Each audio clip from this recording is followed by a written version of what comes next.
सत्य असेल तेच दिसेल. विवाह बाह्य संबंधास विरोध केला या वादातून पत्नीला पतीनं बेदम मारहाण करून जीवे मारण्याची धमकी दिल्याप्रकरणी पतीच्या विरोधात गुन्हा दाखल. या प्रकरणी पत्नी प्रियंका यांनी दिलेल्या तक्रारीवरून पती संतोष पोपट थोरात वय वर्ष 36 राहणार भेकराई नगर फुरसुंगी याच्यावर फुरसुंगी पोलीस ठाण्यात गुन्हा दाखल करण्यात आलाय. पोलीस सूत्रांनी दिलेल्या माहितीनुसार 2019 मध्ये फिर्यादी व संतोष थोरात यांचा विवाह झाला होता. 2025 पर्यंत त्यांचा संसार सुरळीत सुरू होता.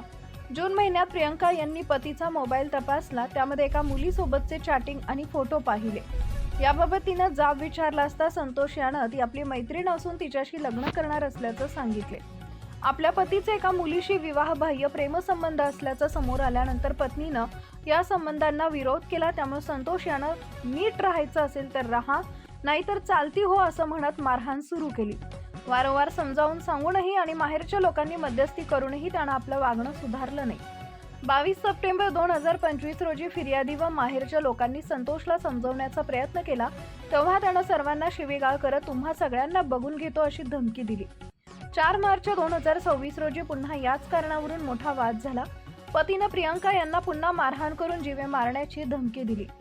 पतीच्या वाढत्या जाचाला कंटाळून अखेर 5 मार्च पासून फिर्यादी या 3 वर्षाच्या मुलासह माहेरी राहण्यास गेल्या. या प्रकरणी पती संतोष थोरात याच्या विरुद्ध गुन्हा दाखल करण्यात आलाय. Subscribe now and press the bell icon. Never miss an update.